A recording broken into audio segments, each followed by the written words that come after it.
I request Shri Sai Deepak ji to take over.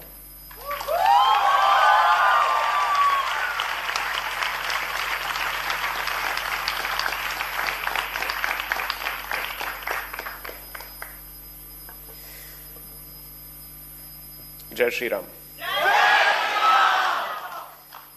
Vanakkam and Namaskaram.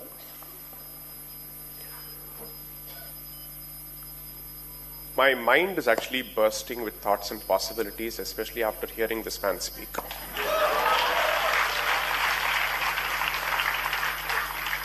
I'm usually known for speaking extempore. I never go with any kind of preparation because I believe 24/7 is the preparation mode. I don't prepare for any event. But the number of ideas that kept bursting in my head when he was talking, my template was one, he's just multiplied it.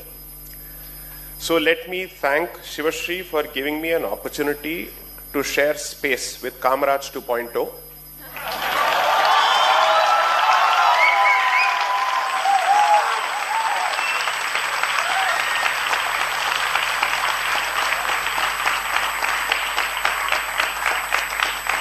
In 2022, I think I had the opportunity to call him Tamil Nattu Tamarai.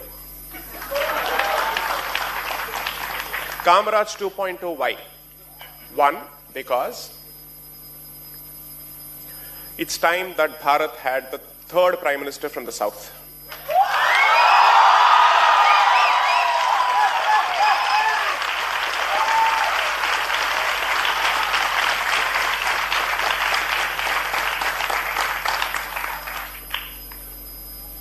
But before that, Tamil Nadu pudicha and the Putrino in 1967 la adu modala ozhiyanum.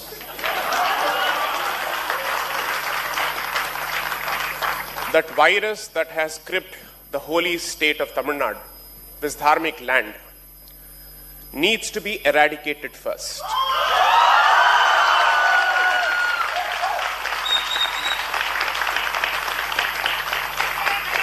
Kalam, Samayam, time has finally given us this option.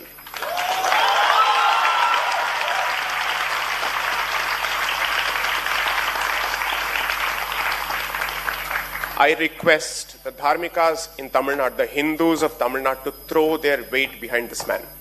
I'm making this public.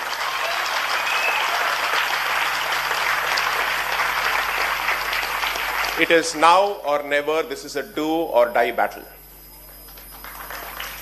2026 Anju Pushkaram, 60 years mudinjirukkom since 1967. It is time to take a decision. You have to mean business. Every vote matters.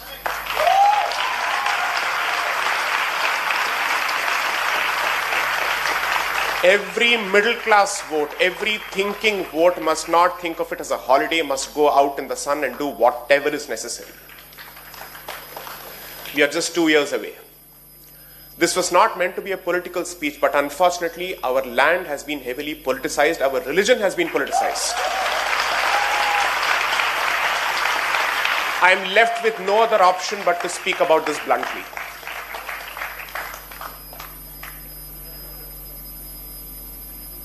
When we speak of think like a Bhartiya, and since he has touched upon the topic of secularism, I'm happy he's actually done that.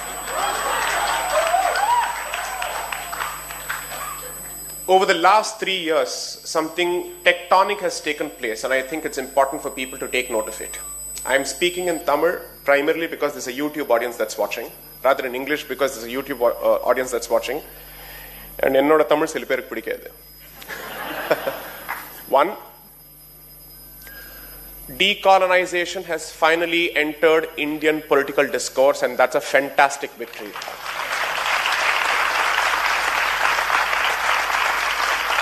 The tragedy is that this conversation should have started in 1947, and it has started in 2020s. No other post-colonial independent society can boast of this kind of prolonged mental slavery. Ever. I know what people like me have gone through in Tamil Nadu. I've witnessed it on campuses. I've suffered the consequences of it. But the only promise and sankalpam I made to myself was that I will never become a jati activist. I will speak for the community as a whole.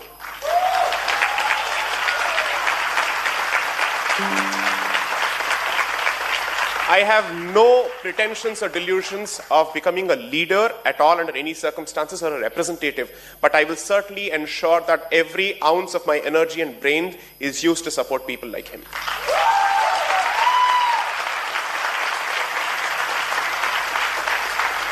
Because I think it's time we did away with the concept of politicians and we think of thinking leaders.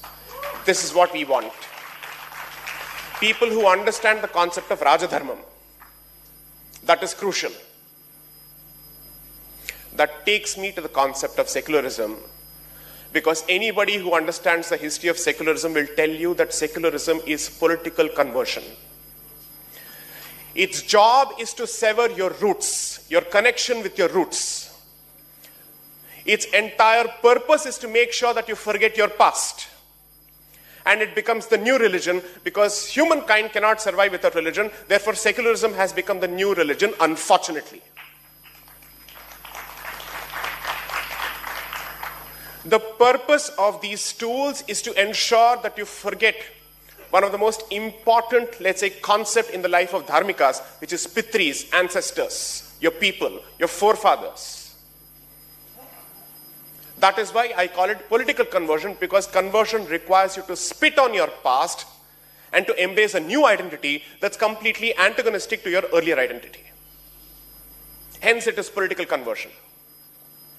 Knowing fully well that this would be the problem, that it's a time bomb that's going to burst itself on a regular basis against the indigenous community, the framers of the Constitution chose not to use the word secularism as part of the preamble at all.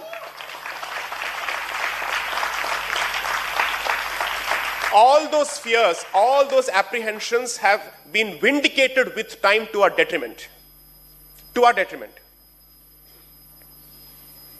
There was a time when there was a different kind of a procession taken out of the Kanchi Matham in 2004. Finally, this man has gone to Kanchi.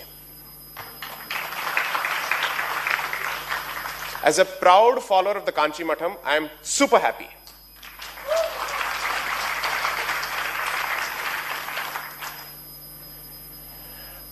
Think like a Bhartiya. You can't think like a Bhartiya as long as you embrace secularism, is my humble submission. It is cognitive dissonance.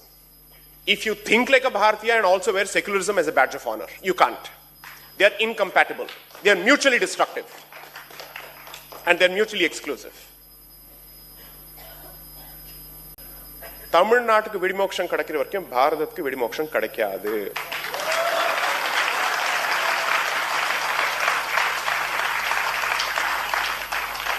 People like Dushyant Sridhar and others will continue to do what they will do on a public platform.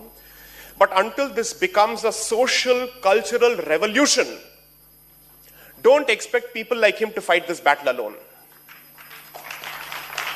It is impossible for us to survive and come out unscathed in this battle unless and until you realize that it is not your job anymore to simply outsource even your cultural battles to the politician. Because this battle is being waged on your streets, in restaurants, in movie theaters. Dare I say more? I can. And the worst part is this cancer has entered the rest of the South. Bhakti should have been the biggest export of Tamil Nadu. This Dravidianist cancer is being exported to the rest of the South. In my living memory, I have never seen a separatist sentiment being expressed on the Dharmika state of Karnataka ever. Even that has happened because the way this cancer enters is actually true and consistent to its origins, which is cinema, which is art. So that's how it has entered Telangana and Andhra Pradesh through movies. That's how it has entered Karnataka. Kerala, of course, never needed it because it has its own cancer.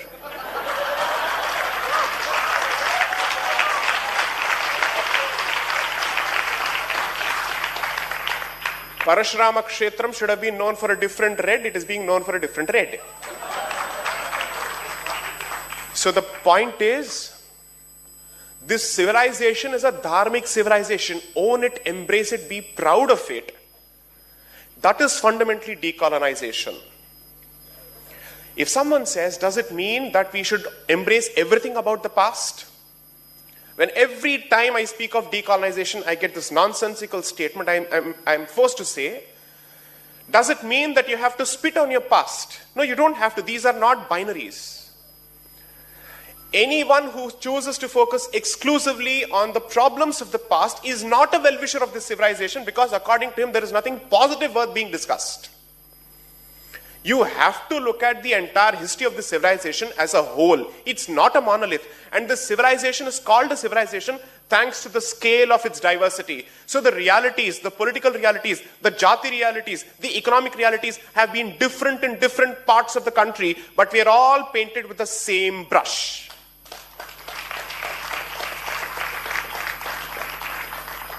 So my suggestion to you is, we will keep doing this intellectual nonsense because that's a battle that has to be fought at a certain level. But what is it that you can do if you have to think like a Bhartiya? Drawing from Mr. Annamalai's speech. 1. Temple tourism in Tamil Nadu must boom.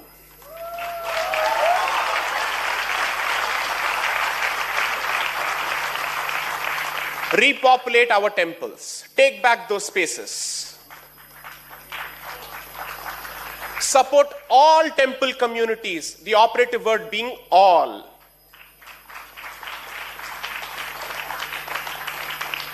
Use the temple to unite people. Use the temple to educate people. Bring them out of perpetual victimhood. Oh, is it too sensitive a comment? Sorry? Adu nadakum. Wait for it. It will happen.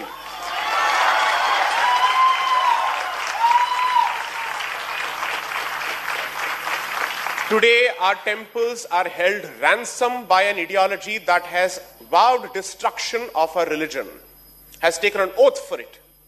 And they're being true to their political masters who are within and outside the country.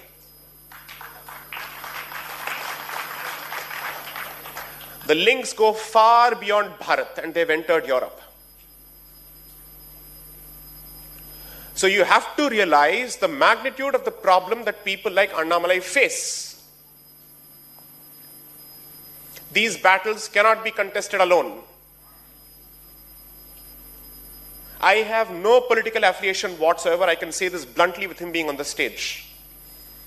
My affiliation, my fealty, my loyalty is to my community, to my dharma, period.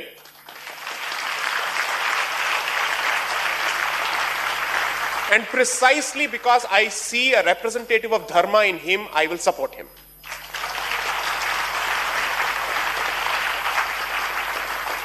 It is absolutely crucial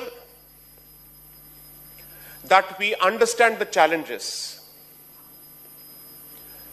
There are a lot of issues and deliverables that are entirely within our control. The first suggestion was going to the temple. There are Sardarjis, members of the Sikh community who sing in Tamil, in Kumarangundam and other places. I've seen that happen. That is the unity of this land.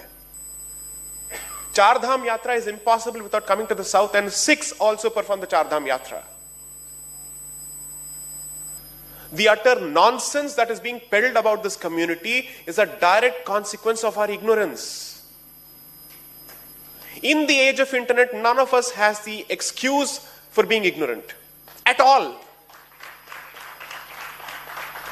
You think it's easy for somebody like Dushyant Sridhar to wear the Tripunda and go to the television and face all the people from the D stocks? The kind of hatred, the kind of poison, the kind of bile that is being hurled at people like him is unbelievable. How do these people function? Not on your support, but because of their inner spiritual core.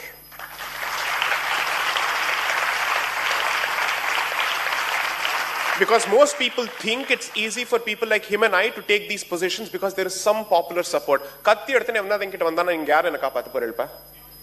None of you is going to be available. Your intention may be to protect us, but you cannot be available all the time.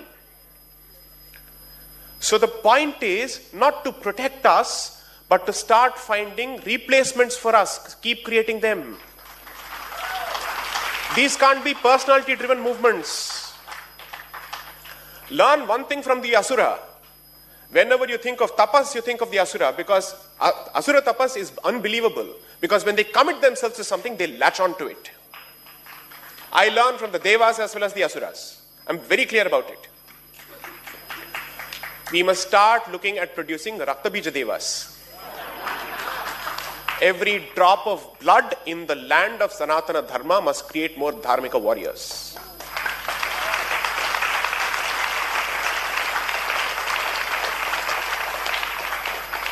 Over the last few weeks, knowing fully well what kind of a sensitive area Jati as a topic is, I have decided to embrace the cactus by talking about it.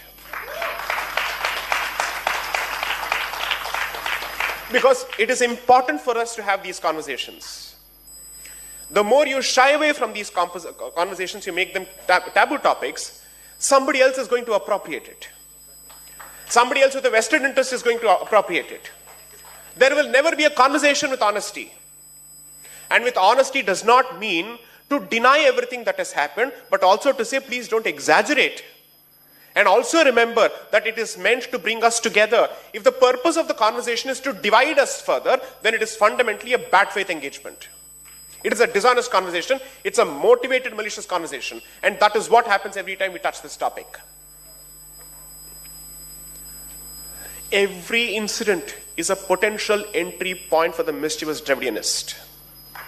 He is waiting for it. So I would request you to use these platforms, these fora, and these institutions as a moment of societal churn. I know I'm in no position to make these suggestions, but I hope that I can make this to somebody like Sivashree, that even our concerts during Margari Masam must carry an important message.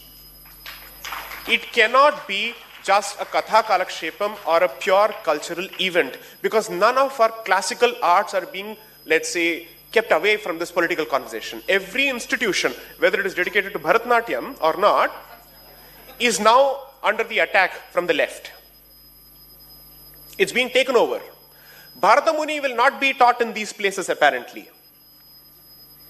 Bharata Muni will not be taught in an institution which is dedicated to Bharatanatyam, is the scene of the Tamil Nadu of 2020s. And whoever wants to teach Bharata Muni's Bharatanatyam and Natya Shastra is being kicked out as a Hindutva fascist Sanghi. Imagine to what extent we have come down. When your arts are being taken away, remember the one final pure strand that is left between your culture, your past and your present is sought to be severed and corrupted fully. You can't let that happen. You can't let that happen. But don't go ahead with the victimhood complex. The difference between the Dravidianists and us is that go confidently out for engagement, and your outreach must be genuine to all affected parties. Let opinions change.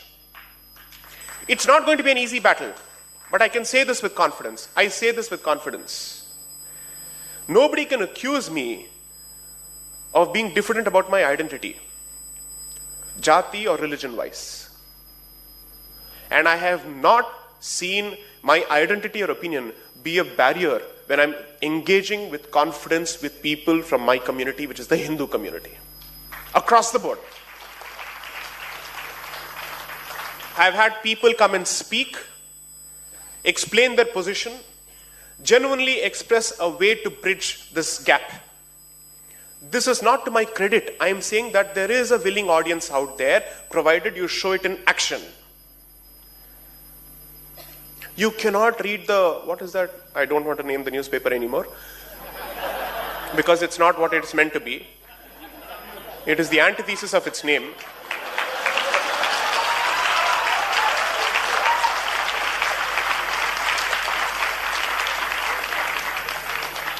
The Sri Maha Mao of Mount Road.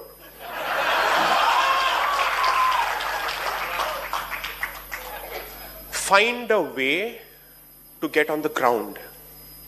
You have only 3 ways of contributing to this battle. None of which is to just earn your livelihood and get out of it. Not happening. It's not happening anymore. You have to participate. Financially, what can you do? Culturally, what can you do? Intellectually, what can you do? Spiritually, what can you do? And if you have the ability, politically, what can you do? I understand that politics is not everybody's cup of tea, but everything else is within your remit. It's possible for you to do it. It has come to a point where I'm being asked, are there no Hindus left in Tamil Nadu? That's the question that's coming from North India, or India of the North. This question has started coming.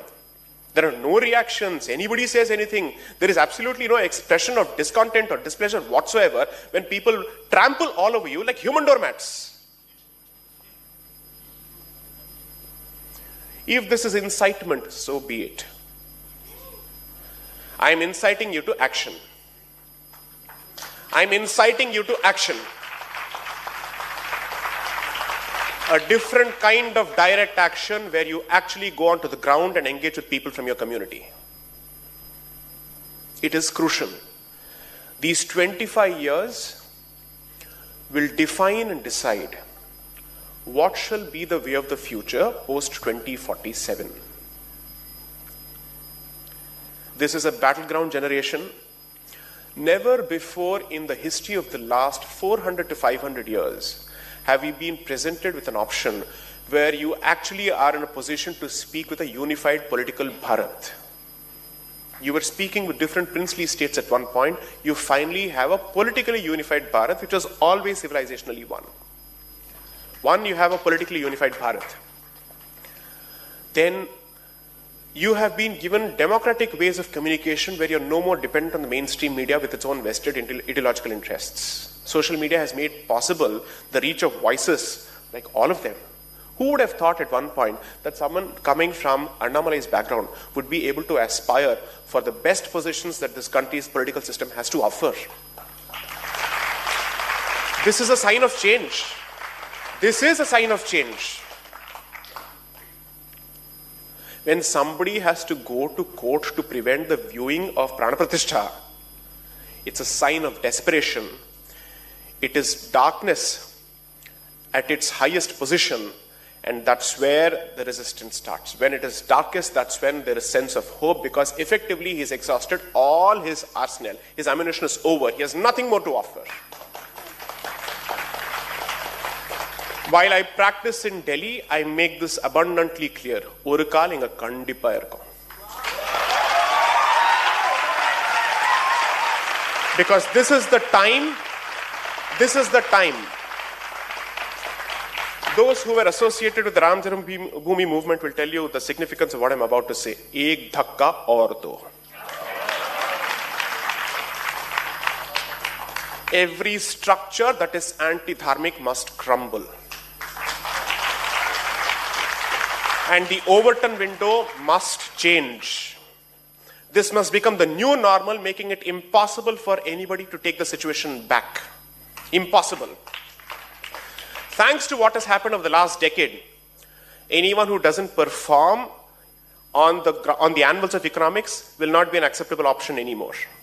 Since 2014 to 2024, that is the change. Jai Shri Ram has become a national sentiment.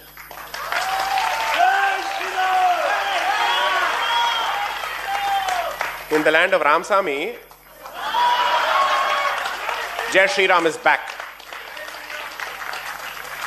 They will all be forced to confront it.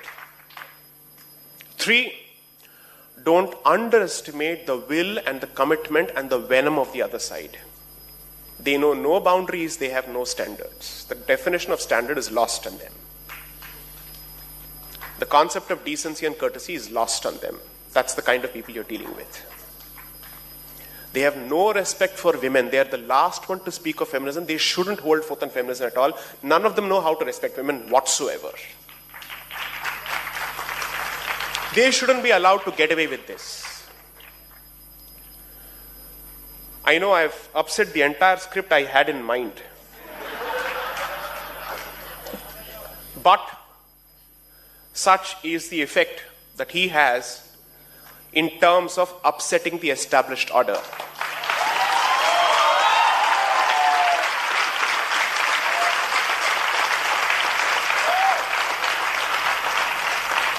I thought I'll at least stick to the script I wrote and scribbled. I couldn't. Grama Devatas and Kula Devatas are the battlegrounds, by the way. Please go back to them. Revive your Grama Devatas and Kula Devatas at the very least. Because the divide that they are hoping to succeed in is to divide temples from Grama Devatas and Kula Devatas and say, no, these are two different strands altogether. One has got nothing to do with Sanatana Dharma, and this is all some Brahmin conspiracy. Please embrace those deities. I know for a fact that my own in-laws have Ayyanar as the Kula Devata, which means they also serve meat and toddy. That's what these idiots don't understand. They won't understand. Every temple has a paddhati. Whatever the temple says, we will do it. Period. It doesn't matter. It doesn't matter to me what is the origin of the priest. If the priest is a priest in a particular place of worship, you will surrender to his diktats as far as that institution is concerned. Break these silos.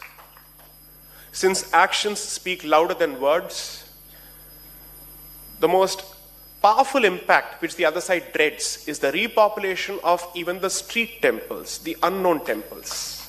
Because Madurai Meenakshi will always get crowds. What about other temples? What about other temples?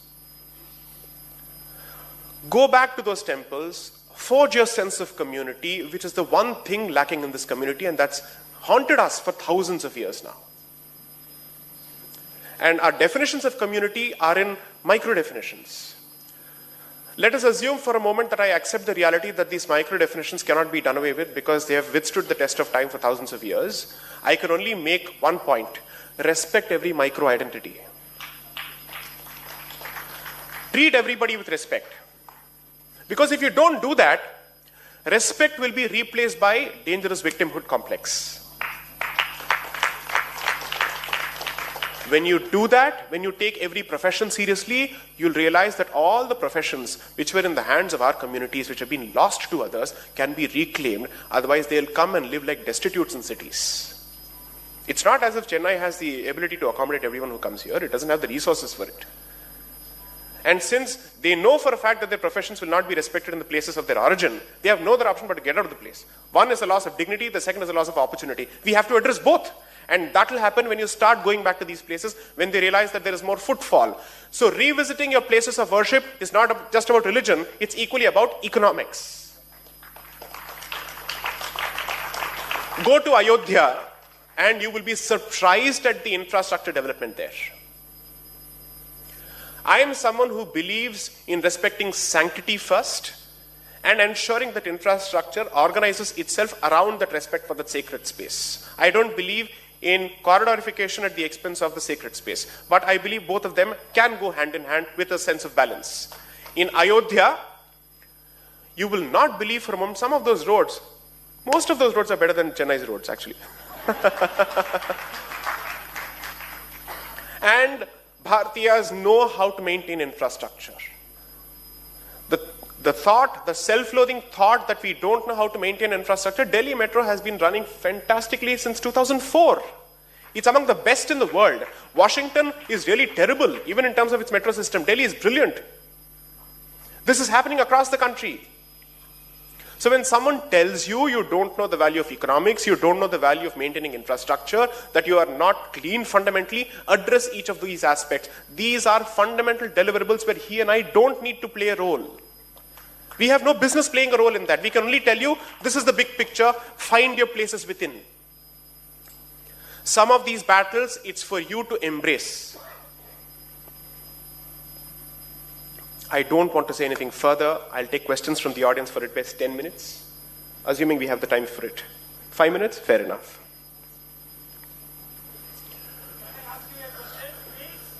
Yes, shall we hand over the mic so that it's recorded? Otherwise, I'll be accused of scripting the interview.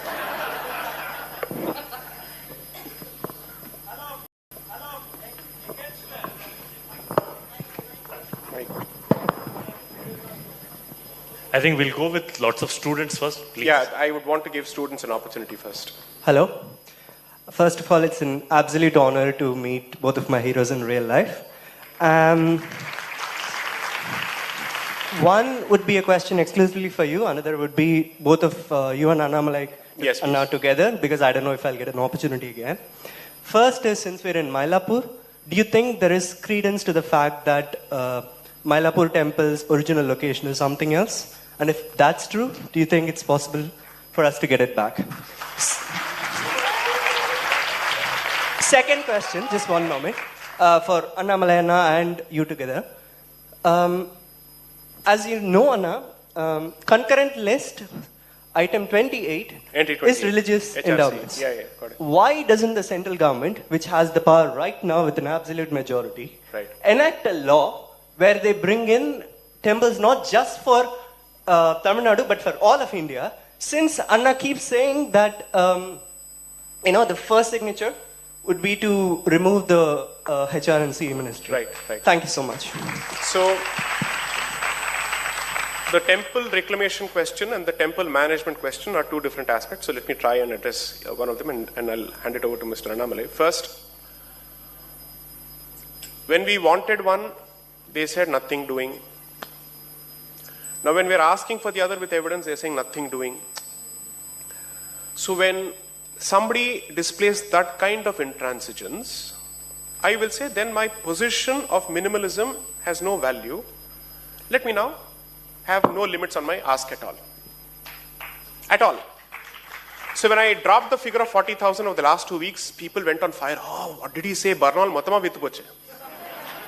Every 40,000 எங்க இருந்தது? Array மூணு கொடுத்தா நீ வந்து எதுவும் இல்லைன்னு சொல்ற. சரி நான் 40,000 கேட்கிறேன்.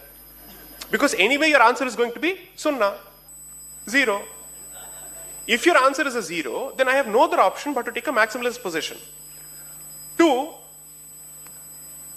okay, let me ask a different kind of Dravidinist argument right now. I'll present that argument.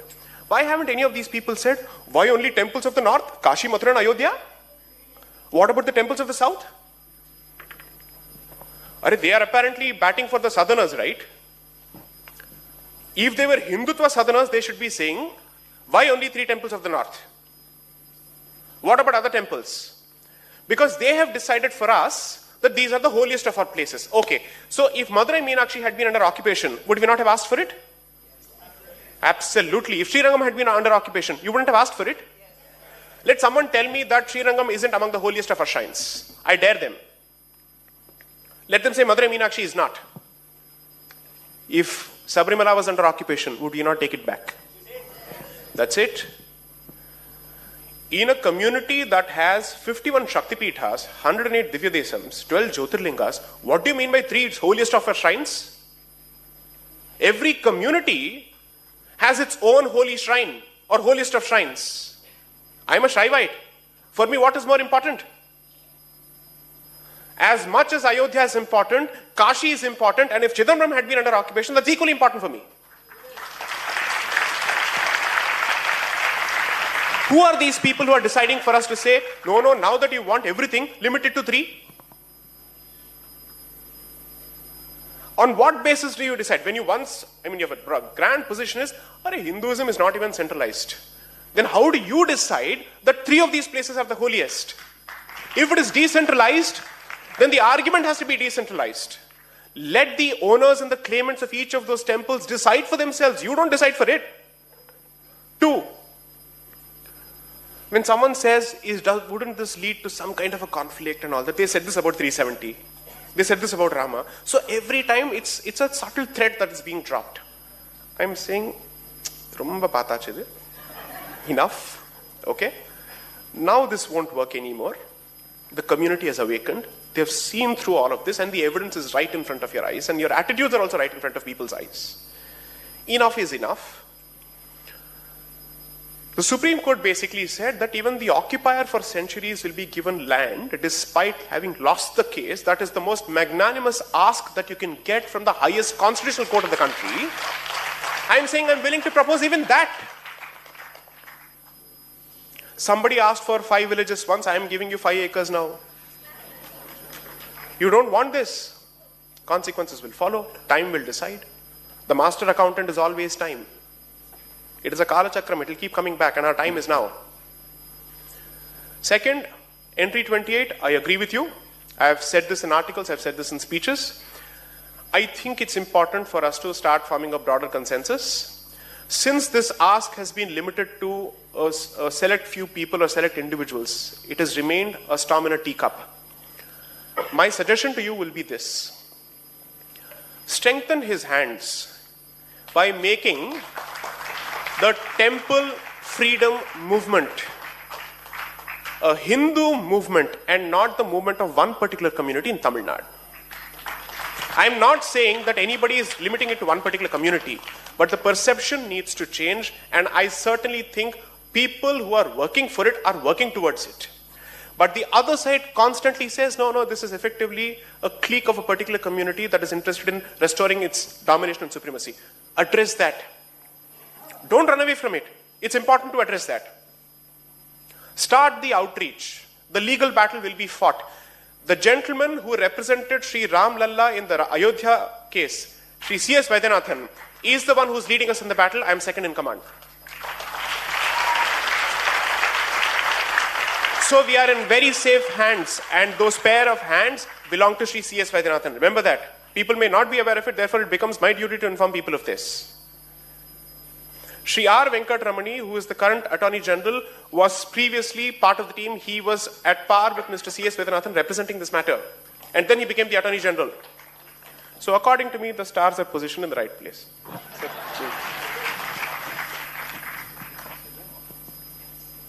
Please. Dear brother, we all know why you have asked this question. Normally, this thought process comes when there is a mismanagement. When something is not right, something is not managed the way it is supposed to be managed. And the Tamil Nadu HRNC Act is time tested by the Supreme Court at different points of time, especially in the case of Chidambaram Deekshita's issue, multiple cases. Now, visibly among the public, even a common man who is sitting in a tea stall will say, temples are mismanaged. Why I am saying this? In the last 3 days, if you have had the time to scan the newspaper, பார்த்தீங்கன்னா தெரியும், பழனி கோவிலில் அறநிலைத்துறை விற்கக்கூடிய பஞ்சாமிர்தம் அறநிலைத்துறை ஸ்டாலில் நேற்று காலையில் கெட்டுப்போன பஞ்சாமிர்தத்தை விற்கிறாங்க. Just one story in the newspaper yesterday. Day before yesterday in Avadi, in a temple run by HRNCE, for the Lord, 8 சவரன் நகையை ஒருத்தர் எடுத்துட்டாங்க. யார் எடுத்தாங்கன்னு பார்த்தீங்கன்னா பார்ட் டைம் அர்ச்சகா, not a full time, part time அர்ச்சகா, part time teacher, part time nurse மாதிரி பார்ட் டைம் அர்ச்சகா. The recent audit statement of Tiruchendur Muruga temple says 5,309 cows are missing. அதான் நாம கொடுத்த கவு காணாம போச்சு. And in the audit report they have written, we don't know where the cow is. So இது ஒன்று. 1986 HRNC affidavit in High Court, 2024 what they claim, we have lost 2 lakh acres of land belonging to temple. So நீங்க ஓவராலா பார்த்தீங்கன்னா there is a very fit case to say that temples are being thoroughly mismanaged as one. Second is disturbing the faith and the cultural process. இது வந்து ரெண்டாவது process. This is where you get disturbed more. Prana Pratisthai.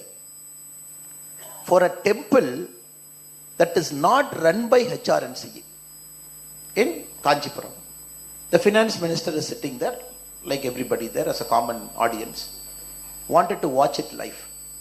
And the local police was inside the temple removing the screen and saying, இதுக்கு permission இல்லைங்க, you have to take permission for putting up a screen inside a private temple.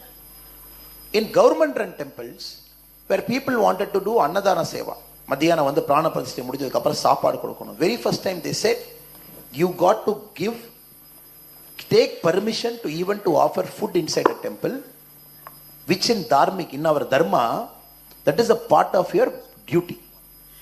When you apply for permission, the question are 17 questions they ask. Who prepares the food, where the food is coming, list out all the items, how many people will eat, mention the quantity. Then you please go and meet the JC. So in the Mari. So part number 2 is more disturbing. One is mismanagement, of course. The part number 2 is a deliberate effort to stifle the way you practice your religion.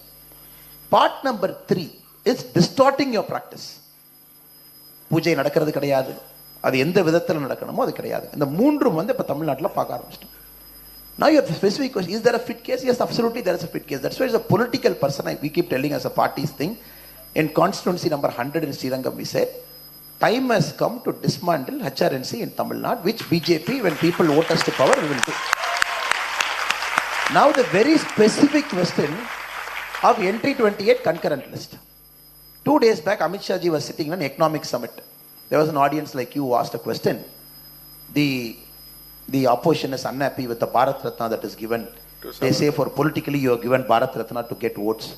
The opposition is asking, why not Savarkar is not given Bharat Ratna? Amit Shah ji's answer is my answer. Amit Shah ji said, thank you for the suggestion.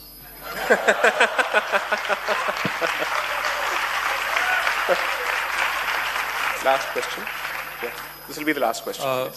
Sir, Namaskar, sir. Sai Deepak and Annamalai, sir. Basically, I am from Madhya Pradesh. I am pursuing my bachelor's in engineering here. So, sir, there are a lot of talks going about Hindu Rashtra.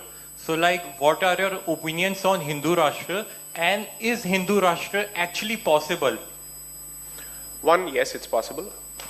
2, it merely means restoring the civilizational identity of this land and not using imported values to pixelate our identity. It doesn't mean second-grade rights to anybody else, but it certainly means the preferential treatment that has been going on and on and on for over 100 years, according to me, not just over 75 years, needs to stop, and particularly history needs to be acknowledged. So when we are told that in the context of jati and so on and so forth, acknowledgement of history is important and addressing that situation through social justice mechanisms is important, I fail to understand how does history suddenly become irrelevant and redundant in the context of other issues. You can't selectively say history is relevant for this and not this, because this is your pain point. I'll keep doing this on a regular basis. But as far as other issues are concerned, where history is actually acting to your advantage, I will not talk about it. That can't happen. 3, my vision for Bharat is actually what I would call Pax Indica, which is Greater Bharat.